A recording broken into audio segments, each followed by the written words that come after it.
ओम नमः सिद्धेभ्यः।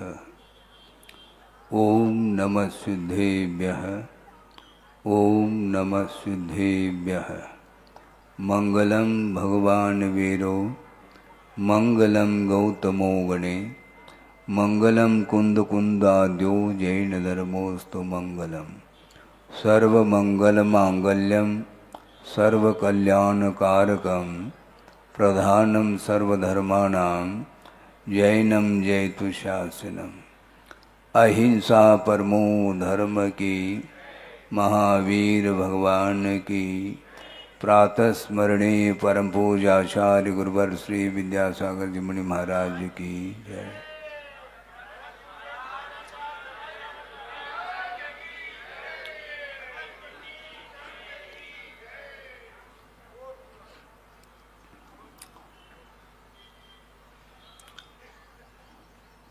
आचार्य योगींद्र देव हुए हैं जिन्होंने परमात्म प्रकाश की रचना की है और उस ग्रंथ में एक प्रसंग दिया है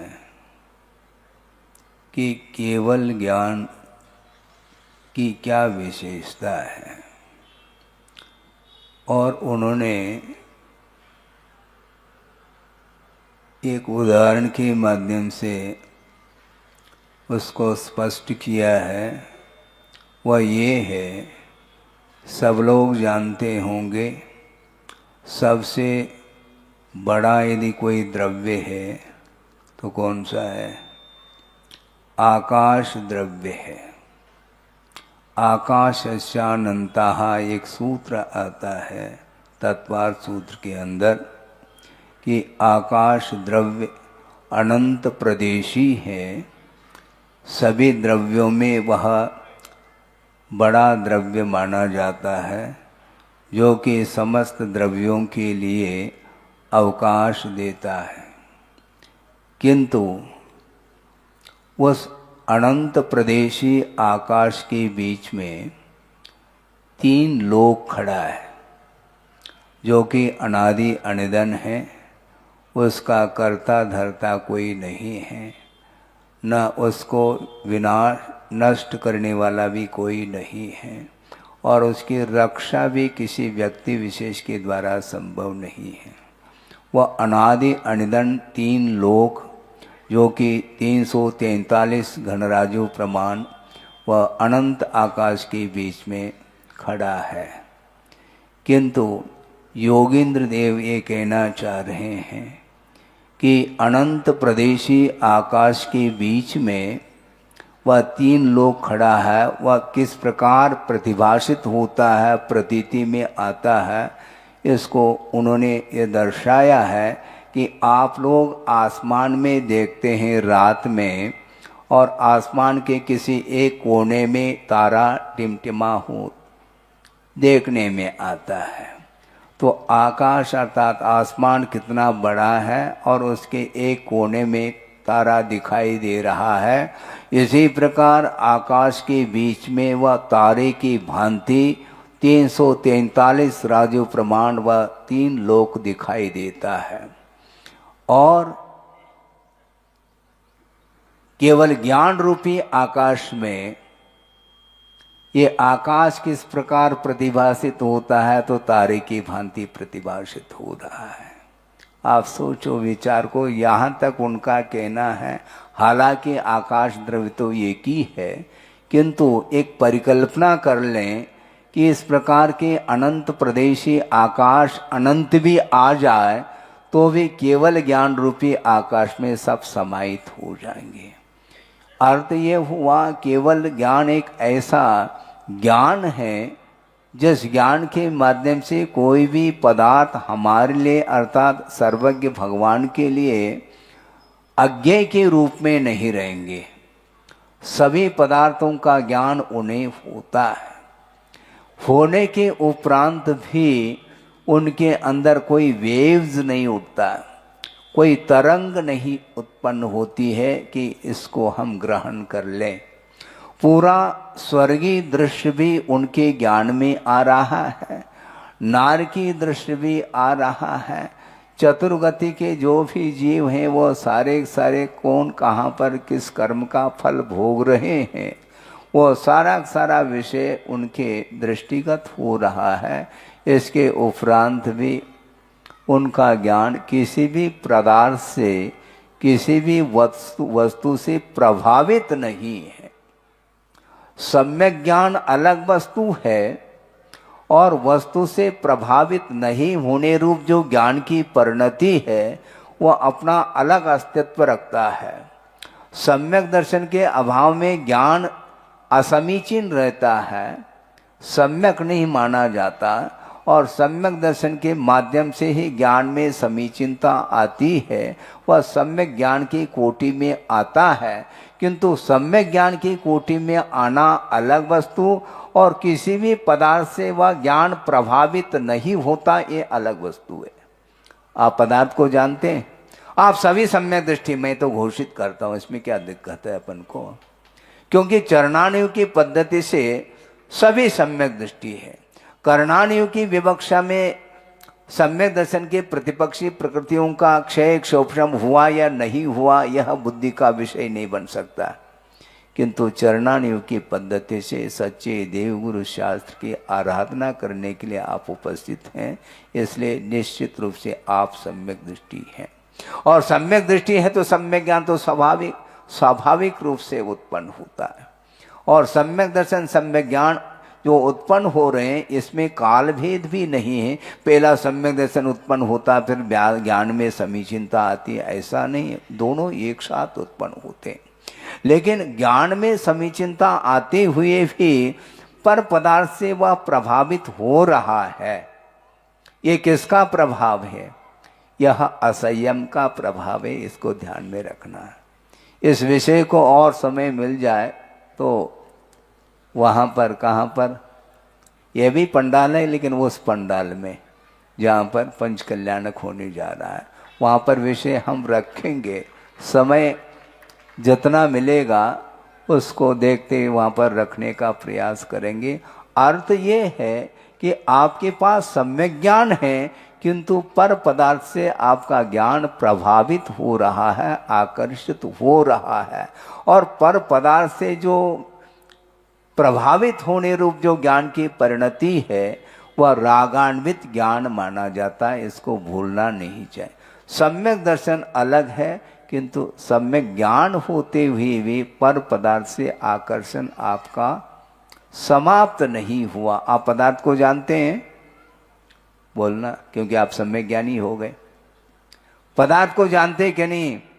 पदार्थ को जानते हुए भी इष्टानिष्ट की परिकल्पना के साथ आपका ज्ञान पदार्थ को जान रहा है और स्वामित्व के साथ जानता है। ये मेरी वस्तु है, ये पराई है, इस प्रकार का जो भेद है यह बिना मोह के संभव नहीं है। इसलिए सम्यक ज्ञान उत्पन्न होने के उपरांत भी आपका मोह सक्रिय है, और मोह जब तक सक्रिय रहेगा तब तक वह सम्यक दर्शन सक्रिय होने में कठिनाई होती है। सम्यक दर्शन को भी सक्रिय बनाने के लिए बार बार गुरुदेव प्रवचन आदि के प्रसंगों में रखा है। सम्यक दर्शन उत्पन्न होना अलग वस्तु, किंतु सम्यक दर्शन को एक्टिव रखना चाहिए, सक्रिय। अर्थात सम्यक दर्शन के 8 अंग है, ज्ञात है आपको? सम्यक दृष्टि तो आप हैं किंतु अंग भी तो होना चाहिए। अंग नहीं है तो अंगी नहीं, ये ध्यान रखो। आपका ये शरीर है और इस शरीर में 8 अंग हैं, और एक एक अंग को यदि मान लो हम पृथक कर लें तो शरीर कौन सा वस्तु है? मुझे बताओ, शरीर क्या है? कोई वस्तु नहीं वो तो। 8 अंगों के साथ ही शरीर देखने में आता है। उसी प्रकार सम्यक दर्शन के यदि 8 अंग यदि मान लो विद्यमान है और उसमें सक्रियता है तो वह सम्यक दर्शन सुरक्षित रहता है। इसलिए सम्यक ज्ञान वह मोह से जब तक प्रभावित रहेगा तब तक उसके अंदर इष्टानिष्ट की परिकल्पना, हर्ष विषाद का भाव और स्वामित्व आदि रूप जो भाव वो विद्यमान रहेंगे। मैं इसका कर्ता है, मैं इसका भोक्ता, मैं इसका स्वामी, ये जो भाव है ये असंयम की भूमिका में ही संभव है। अथवा जहाँ तक परिग्रह का संबंध है वहीं तक वह भाव उत्पन्न होते हैं और परिग्रह का विमोचन करने के उपरांत स्वामित्व बुद्धि का अभाव हो जाता है। मैं इसका स्वामी हूँ, मैं इसका कर्ता हूँ, तो इसका श्रेय मुझे मिलता है। अरे श्रेय लेना चाहते हो, हैं? श्रेयस की बात करो, श्रेय अलग है, और श्रेयो मार्ग यानी मोक्ष मार्ग की चर्चा करो। श्रेय लूटना चाहो तो लूटते चले आ रहे अनंत काल से, हैं? मैं इसका स्वामी, और चक्रवर्ती भी यही करता है। उसके बाद सम्यक ज्ञान नहीं है ऐसा नहीं है, क्षायिक सम्यक तो भी है और सम्यक ज्ञान भी है, इसके बावजूद भी असंयम की भूमिका में जब तक वह रहता है तब तक वह पर वस्तु के प्रति उसका स्वामित्व भाव विद्यमान रहता है। इसी प्रकार सौधर्म इंद्र की भी बात है। हाँ, ये असंयम के कारण ही पदार्थ का स्वरूप जो है दृष्टिगत नहीं हो पाता।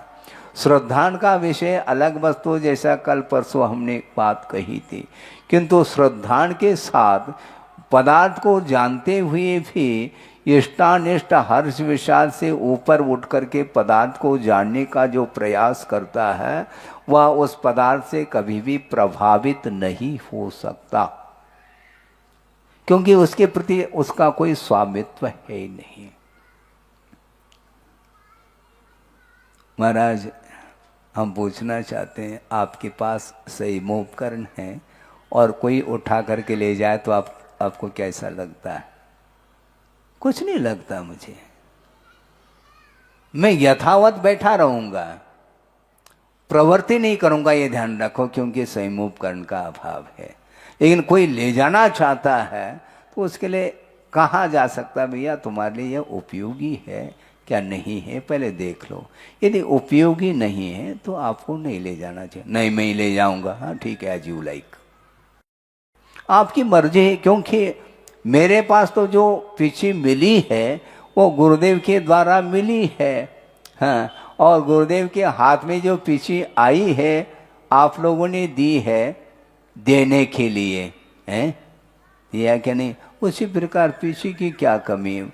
और कोई व्यक्ति होगा वो ले करके आएगा, संयम उपकरण पुनः प्रदान कर लेगा। हमें कोई विकल्प नहीं है, शास्त्र सामने है, कोई उठा करके ले जाता है तो ला करके रखने वाले भी 50 मिलेंगे। इसके प्रति हमारा कोई भी स्वामित्व नहीं है। एक क्षण के लिए भी इस पदार्थ के प्रति, उपकरणों के प्रति भी कोई लगाव नहीं है, क्योंकि लगाव हमारा रत्नत्रय के साथ चल रहा है और रत्नत्रय को कोई चुरा नहीं सकता, ये ध्यान रखो। उपकरण को ले जाया जा सकता है किंतु करण को ले जाया नहीं जा सकता। करण अर्थात वह साधन होता है, वह भीतरी साधन है, वह अंतरंग साधन माना जाता है, जो रत्नत्रय आत्मक मोक्ष मार्ग, उस मोक्ष मार्ग पर वह अविरल चलते चले जाते हैं। उनको कोई विकल्प नहीं होता, उनको कोई भी शंका, डाउट कुछ भी नहीं, कोई भय भी नहीं है, क्योंकि रत्नत्रय से बढ़ करके और कौन सी वस्तु है जिसको हम बटोरते चले जाएं? संभव नहीं है। सोचो, विचार करो। उन्होंने ये कहा, ये केवल ज्ञान की विराटता तो देखो। सारा का सारा द्रव्य पदार्थ उस केवल ज्ञान में अवतरित हो रहा है, किंतु एक क्षण के लिए भी कोई भी इष्टानिष्ट की कल्पना, कोई भी प्रभाव उन पदार्थों का उस ज्ञानोपयोग के ऊपर नहीं पड़ सकता। एक बहुत अच्छा प्रसंग गुरुदेव ने दिया है, वह आपके सामने रख रहा हूं कि उपयोग की व्यग्रता, और योग की व्यग्रता, ये दोनों ये नए विषय हैं आपके लिए। उपयोग की व्यग्रता का अर्थ जो आपका उपयोग है वह पर पदार्थ से जब तक प्रभावित रहेगा उसी का नाम उपयोग की व्यग्रता, अर्थात मोहनी कर्म के सद्भाव में वह ज्ञान कभी भी स्वरूप तक ले जाने में सक्षम सिद्ध नहीं हो सकता। उदाहरण ये दिया गुरुदेव ने कि मान लो सरोवर है, उसमें आपका मुख दिखता है कि नहीं दिखता है? जल्दी कर दिया आपने। मुख दिख सकता है किंतु सारा सारा सरोवर का जल मटमेला है, मान लो चाय के समान लाल रंग वाला हो गया है, तो वह आपका मुख का दर्शन उसमें संभव नहीं। और उस सरोवर में मान लो कोई भी पदार्थ हैं, रत्न आदि हैं, मान लो आपने एक चवन्नी फेंक दी तो वह दिखाई नहीं देखी। क्यों? जल में तो दिखता है महाराज, नहीं दिखता। क्यों? रंग, वह रंग जो है ना लाल हो चुका है जल, और इसलिए वह भीतर का पदार्थ वह दृष्टिगत नहीं हो पा रहा। और मान लो वह रंग, वह मटमेला जो पानी है वह स्वच्छ हो गया, सारा सारा कीचड़ वह सतह में जा कर के नीचे बैठ गया मान लो, तो फिर क्या होगा? अब तो दिखेगा महाराज? अभी भी नहीं दिख सकता, ध्यान रखो, क्योंकि रंग का अभाव हुआ है, तरंग का भी अभाव होना चाहिए, ध्यान रखो। रंग अलग है, तरंग अलग है, फिर बाद में अंतरंग की बात करो। इसी प्रकार आचार्य कहते हैं यह है उपयोग जब तक मोह से प्रभावित रहेगा तब तक वह मानस सरोवर में आत्म तत्व का दर्शन संभव नहीं है। ऐसा पूजपा स्वामी ने भी स्पष्ट किया है। राग द्वेषादि कल्लोलयी रलोलम यन मनोजलम स पश्यत्यात्मनस्तत्वम तत्तत्वम नेतरो जनः, ऐसा कहा। जब तक यह मानस सरोवर राग द्वेषादि के तरंगों से तरंगायित है तब तक वह आत्मा का दर्शन उसमें संभव नहीं है। तो अंतरंग कैसा दिखेगा? अंतरंग दिखता है। किरीट मुकुट पहन करके आया है कौन? सौधर्मेंद्र। उनको पूछना चाहते हैं, उसको अंतरंग का दर्शन हो रहा है? नहीं हो रहा है। क्यों? अपने आप को वह सौधर्म इंद्र के रूप में मान रहा है। मुकुट पहना है, मुकुट पहन करके भगवान की आरती उतार सकता है, भगवान की स्तुति पूजन अर्चन आदि कर सकता है। इसके उपरांत भी ध्यान रखो, वह सौधर्मेंद्र जो ऊपर से आया है समूह शरण में, वह विक्रिया के माध्यम से आया है, ये ध्यान में रखना चाहिए। मूल शरीर तो वहीं पर विद्यमान है जहाँ पर वह रहता है। सोचो विचार को। इसीलिए वह असंयम की भूमिका से ऊपर नहीं उठ सकता, और जब तक असंयम की भूमिका से ऊपर नहीं उठेगा तब तक वह पर पदार्थों से प्रभावित होता रहेगा। ये बात अलग है सच्चे देव गुरु शास्त्र को छोड़ करके अन्य किसी भी रागी देवी देवताओं की वह उपासना नहीं करता, ये उतना ही सत्य है। किंतु जब पूजन अर्चन से वह निवृत्त हो जाता है तो उस समय उसके अंदर परिणाम कौन से रहते उसी को पूछ लेना। गुणस्थान कौन सा है उसका? चौथा ही गुणस्थान है ना। क्षायिक संवेदन है ना हमारा? हाँ, तुम रखो अपने जेब में क्षायिक संवेदन को। किंतु संयम की भूमिका में जब तक नहीं आएगा तब तक वह पदार्थ से प्रभावित होता ही चला जाता है। तो बात यह है, राग द्वेष आदि की परिणति जब तक इस आत्मा में रहेगी तब तक वह कदम कदम पर बाहरी पदार्थों से वह आकर्षित होता ही चला जाता है। और जब तक यह उपयोग की परिणति मोह से प्रभावित रहेगी तब तक वह आत्मा का दर्शन नहीं कर सकता। आत्मा का श्रद्धान तो हो सकता है, इसमें कोई बाधा नहीं। श्रद्धान अलग वस्तु, और उसका संवेदन करना चाहो तो वह सारे सारे परिग्रहों से मुक्त हो करके रत्नत्रय को जब तक अंगीकार नहीं करता तब तक आत्मा का दर्शन नहीं हो सकता। इसलिए आत्मदर्शन में क्या मोह की व्यग्रता भी बाधक है और योग की व्यग्रता भी बाधक है, ऐसा कहा है। रंग और कौन, तरंग, इन दोनों का अभाव करना है, ये ध्यान रखो।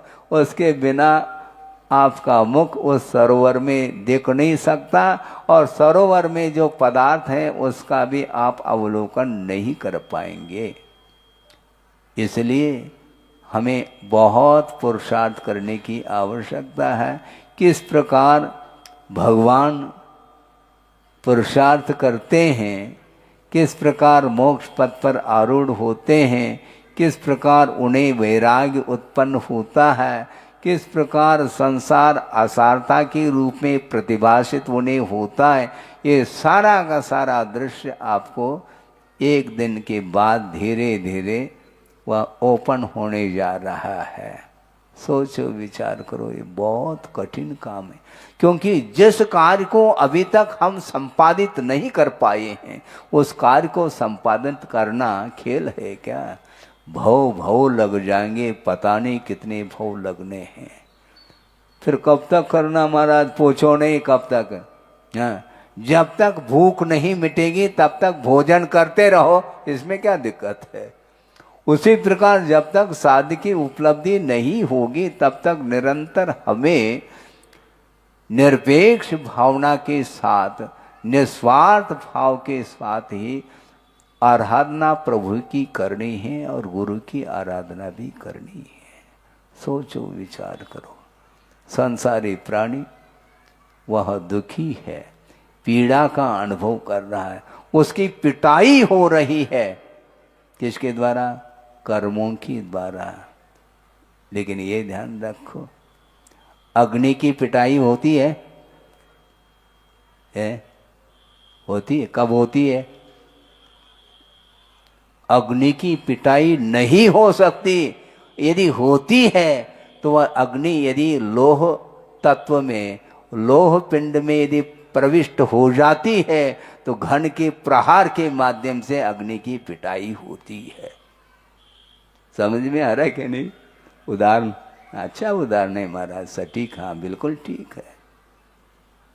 अग्नि की पिटाई तुम रात दिन करो, उसकी पिटाई नहीं हो सकती। उसी प्रकार आत्म तत्व जो है जब तक शरीर के आश्रित रहेगा तब तक उसकी पिटाई होती रहेगी, ये ध्यान रखो। इसलिए शरीर से जब तक वह अपने आप को पृथक नहीं कर पाएगा तब तक उसकी पिटाई होती रहेगी। शुद्ध परमेष्टि शरीरातीत हो चुके हैं, त्रिविध कर्ममल वर्जित शुद्ध महंता, इस प्रकार षडालाकार कह रहे हैं। ज्ञानावरणादि द्रव्य कर्म, राग द्वेषादि भाव कर्म और ये शरीर रूप नो कर्म, इन तीनों कर्मों से वह आत्म तत्व पृथक हो चुका है। इसलिए अनंत काल तक वह वहीं पर विराजमान रहेंगे, लोक के अग्रभाग पर। प्रलय भी हो जाए तो भी बाल मात्र भी उनके लिए कोई भी बाधा उपस्थित नहीं होगी। क्यों? वह किसी से बाधित नहीं होंगे। और आत्मा को यदि बाधा पहुंच रही है तो शरीर के कारण ही पहुंच रही है। और शरीर जब तक रहेगा, ये नो कर्म शरीर जब तक रहेगा तो भिन्न भिन्न निमित्तों को लेकर के अपना कर्म उदय में आकर के इसको पीड़ा पहुंचाता रहेगा। हाँ, आप जा रहे हैं और क्या लग जाता है? ठोकर लग जाती है। ठोकर क्यों लग रही है? शरीर है तभी तो लग रही ठोकर। शरीर यदि नहीं है, रात में उठे हैं, बाहर निकलना है और बहुत बड़ा खंबा है और बस क्या हो गया? माथा फूट गया। क्यों फूटता है वो? क्योंकि वह शरीर ही बाधा उपस्थित करता है। बादर नाम कर्म का उदय चल रहा है, इसलिए समय समय पर वह कर्मों से बाधित होता चला जाता है, इसलिए उसको पीड़ा का अनुभव होता है, दुख का संवेदन होता है। दुख से मुक्त होना चाहो तो दुख के लिए जितने भी कारण हैं उन कारणों से पहला मुक्त होना चाहिए। एक सज्जन आए, बहुत पुरानी बात है कि आचार भक्ति के उपरांत हम बैठे थे, थुवोंजी की बात है, और वहाँ पर साउथ के कुछ लोग आए थे और दर्शन किए। वहाँ पर तत्व चर्चा चल रही थी, उसमें उन्होंने भी भाग लिया, बैठ गए और उन्होंने हाथ जोड़ करके कहा कि महाराज, हमें मेरा मन स्वाध्याय करने का नहीं होता। क्यों, क्या बात है? महाराज मुझे डर लगता है। क्यों?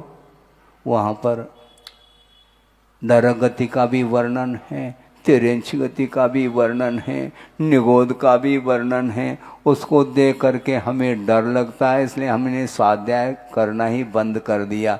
क्योंकि उसमें लिखा हुआ है बहुत आरंभ और बहुत परिग्रह रखने से नरकाई का बंद होता है, और हमारे हाथ से परिग्रह छूट नहीं रहा।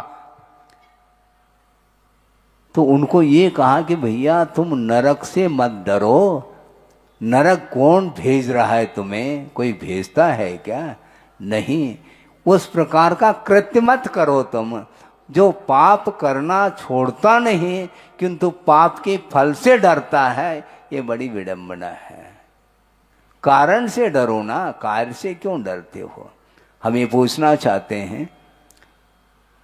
नरक में वह जाता है जीव है, उसको अनंत दुख का अनुभव हो रहा है, सुन रहे हैं आप? और उनको भिड़ाने के लिए असुर कुमार आदि भी वहीं पर बैठे रहते हैं। उनको दुख हो रहा है क्या है? बोलो तो है? मजा आ रहा है। क्यों? इसलिए मजा आ रहा है क्योंकि उसको नरकाई का उदय नहीं है, नरगति नाम कर्म का उदय नहीं होने के कारण उसकी पर्याय नारकी पर्याय नहीं है उसकी। इसलिए कर्म के उदय के कारण दुख का अनुभव करना पड़ता है, मात्र नो कर्म से दुख का अनुभव नहीं होता है। ध्यान रखो, कर्म का उदय चाहिए, और कर्म का उदय जो आता है वह बिना बंध के संभव नहीं है। कर्म बंद करता है, संसारी प्राणी होश हवास खो देता है।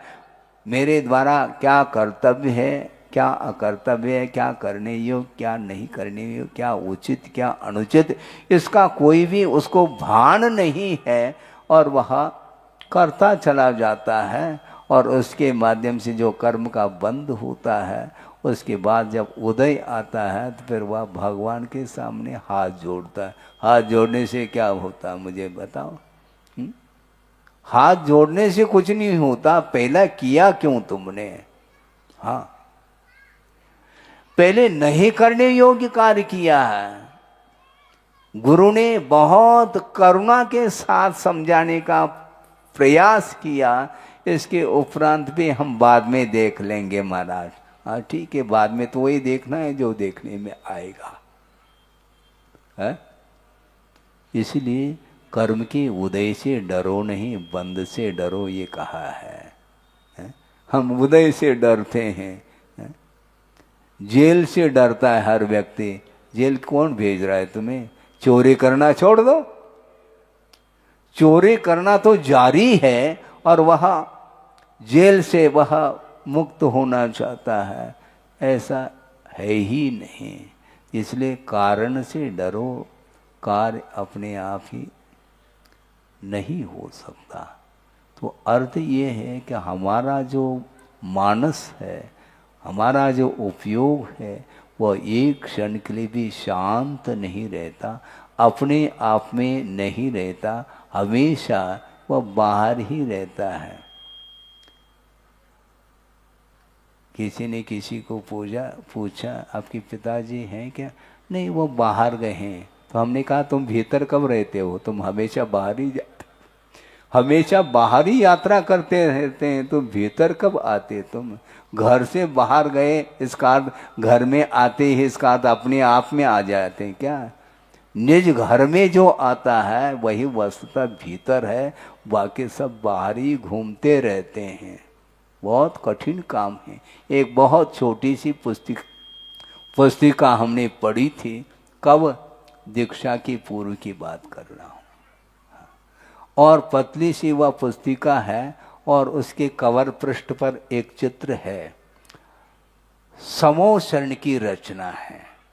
अरहंत परमेष्टि विराजमान है, आचार्य उपाध्याय साधु आदि सभी उसमें समोशरण में विराजमान हैं, और उसमें एक ऊपर सिद्ध परमेष्टि का भी चित्र है।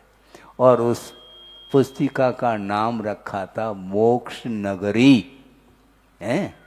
हमें बहुत अच्छा लगा था चित्र देख करके, मोक्ष नगरी। किंतु एक वृद्ध है और वह लाठी टेकता हुआ वह परिक्रमा देने की दृष्टि से वह चित्र बनाया गया था, किंतु वह सर्किल में है, समोशन गुलाई में, और उसमें गेट भी है अंदर प्रवेश करने के लिए, और वह जा रहा है। और जो ही गेट आता है प्रवेश करने के लिए, उस समय उसको सिर में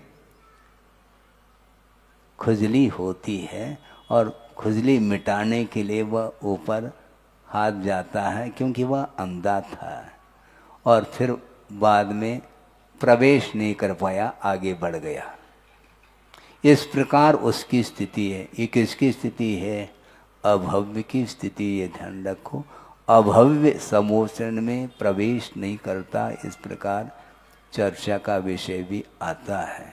सोचो, विचार करो, जो भव्य होता है वह प्रवेश कर पाता है। मिथ्या दृष्टि भी हो तो भी प्रवेश कर सकता है, क्योंकि समोशरण के अंदर प्रवेश करने के पहले ही मानस स्तंभ का दर्शन करते ही मान चूर चूर हो जाता है और वह प्रवेश कर जाता है, और भगवान के प्रति आस्था जागृत होती है। अर्थ ये है कि वस्तुतः पाप कर्म के उदय में ही यह परिभ्रमण रुक नहीं रहा है। यात्रा और परिभ्रमण में बड़ा अंतर है, आपको ध्यान में रखना चाहिए। संसारी प्राणी की यात्रा नहीं चल रही, परिभ्रमण चल रहा है। यात्रा जो होती है वह मोक्ष की यात्रा मानी जाती है, जहाँ से पुनः लौट करके नहीं आना होता। संसार से ऊपर उठना चाहो तो सारे सारे जितने भी संबंध हैं, बाहरी संबंध, उनको तोड़ने की आवश्यकता है? आपके मोबाइल में कितने लोगों के साथ संबंध रहता है? कुछ ही। बाकी लोगों के साथ उसका कोई संबंध है नहीं। और जिनके साथ संबंध है उनको भी कट करना चाहो तो आपके ऊपर है। संबंध हम ही जोड़ते हैं, और संबंध यदि मान लो टूटने लग जाए तो दुख का अनुभव भी होता है, क्योंकि जहाँ संयोग होता है कुछ घड़ी पश्चात वह वियोग में परिवर्तित भी होता है। बाहरी पदार्थों का यह संयोग यह वियोग के लिए कारण है, ये कहा गया है। क्योंकि लहर उत्पन्न होती है, तरंग उत्पन्न हो जाते हैं, किंतु एक ही क्षण में वह विलीन हो जाती हैं। उसी प्रकार जो कुछ भी आपके साथ परिवार का संबंध है, अड़ोस पड़ोस के व्यक्तियों के साथ आपका जो भी संबंध है, वह एक तात्कालिक संबंध माना जाता है।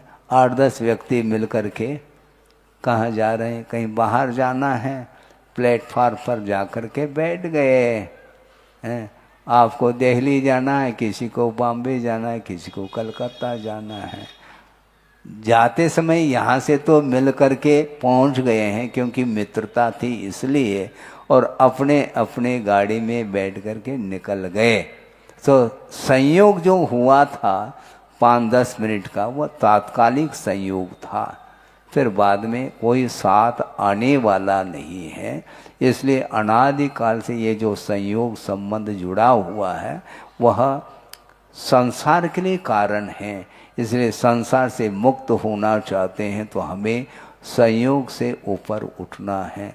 और संयोग में संसारी प्राणी के लिए एक तात्कालिक आनंद का अनुभव तो होता है, किंतु वह आनंद नहीं है, वह शांति नहीं है, वह सुख नहीं है। सुनो, वह सुख नहीं, किंतु है क्या? सुखाभास है, सुख नहीं। सुख जैसा प्रतीति में आ रहा है वह सुख वस्तुतः नहीं है, क्योंकि वह पराधीन है। और पराधीन जो सुख उत्पन्न होता है वह कर्म के अधीन होता है और क्षण क्षण में परिवर्तन होता रहता है कर्मों का, कभी साता कभी असाता। इस प्रकार कभी पुण्य कर्म का उदय होता है, कभी पाप कर्म का उदय आ जाता है, तो वो सारा सारा खेल समाप्त हो जाता है। इसलिए बहुत अनंत काल व्यतीत हुआ है। इसलिए संयोग से ऊपर उठे बिना आपको मुक्ति नहीं मिलेगी। महाराज क्या करना कुछ नहीं, पनागर से मोह छोड़ दो बस। मारे इसको छोड़ करके और कुछ कह दो तो हम छोड़ सकेंगे, ऐसा हो ही नहीं सकता। जिसके साथ आपका अटैचमेंट है उसी को तोड़ने की आवश्यकता, अन्य वस्तुओं से कोई मतलब ही। पूरा संसार से थोड़ी आपका संबंध है, आपका संसार बहुत सीमित है, किंतु वह सीमित संसार भी अनंत संसार के लिए कारण बन रहा है।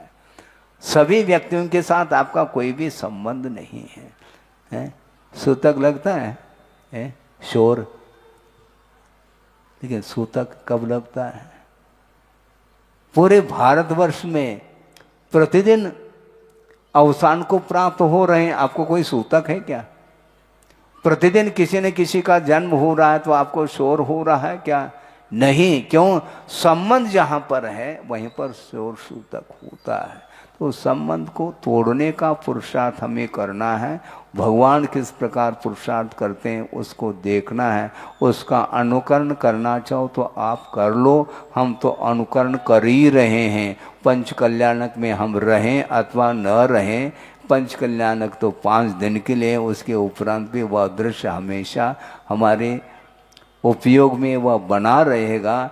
निरंतर हम उनके बताए हुए मार्ग पर चलते रहेंगे तो निश्चित रूप से किसी भी प्रकार से व्यवधान उपस्थित नहीं होगा, क्योंकि व्यवधान उपस्थित करने वाला जो मोह है उसी को समाप्त करने का पुरुषार्थ हम कर रहे हैं।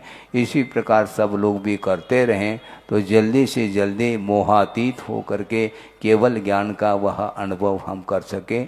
इस पवित्र भावना के साथ अहिंसा परमो धर्म की जय। बोधि समाधि परिणाम शुद्धि स्वात्मोपलब्धि शिव सौख्य सिद्धि चिंतामणिम चिंतित वस्तुदाने त्वां वंद मानस्य ममास्तु देवी। परम पूजाचार्य गुरुवर श्री विद्यासागर जी महाराज की जय।